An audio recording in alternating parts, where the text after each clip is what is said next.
In my first burp cloth tutorial, I showed you how to make just the plain burp cloth with bird's eye. And the second video showed you how to do some embellishment by adding this center panel on. You could stop there and finish the edges with pinking shears or zigzag stitch or serging. But I'm going to add one more embellishment. I'm going to do a tuxedo ruffle down the very middle. If you want, you can use just any kind of fabric that you have. Cut a strip about 2 inches wide and 2 to 3 times as long as your burp cloth. The downside to using fabric is that you're going to have to finish the edges. So if I were going to use fabric on this, I would just use pinking shears up both sides of this strip so that it didn't fray once I sewed it on. But I'm going to use ribbon instead because the edges are already finished and it's going to be so much easier.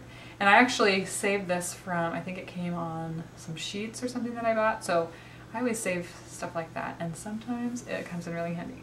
So this is like a cotton twill ribbon. If you buy ribbon, make sure that it's washable because burp cloths are going to need to be washed. So what I'm going to do is sew a line of basting down the center of this ribbon. Weaving some pretty long thread tails, just baste right down the center of your ribbon.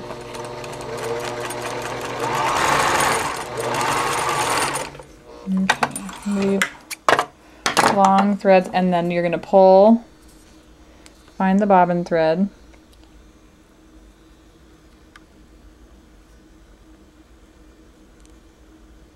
You always gather with the bobbin thread. Ooh, that's hard to get apart.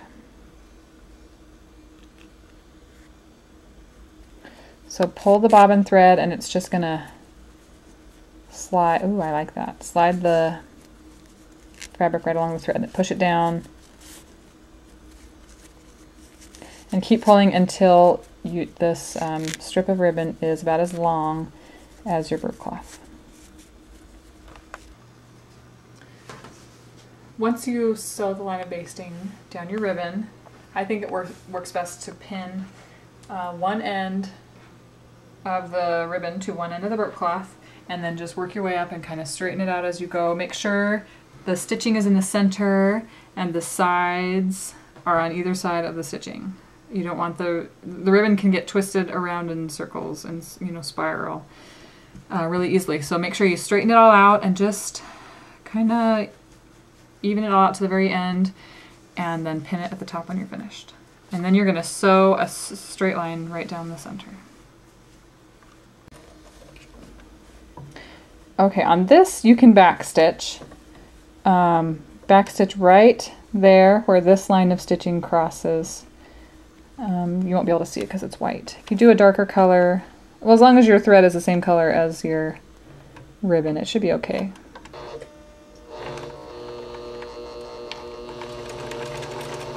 Make sure you change your stitch length back to 2 to 2.5.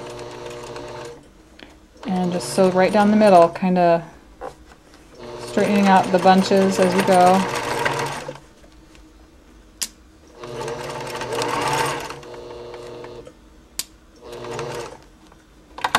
If you get a wad, lift up the presser foot and kind of pull out the sides of the ribbon.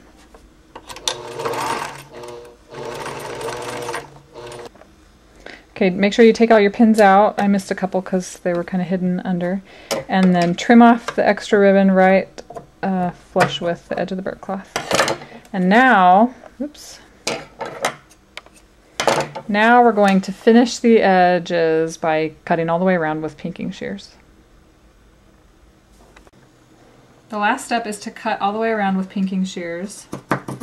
And I'm going to cut pretty close to that line of stitching. Well, right about in the middle. I did a 1/4 inch seam, so I'll cut right down the center of the seam. You do it all the way around.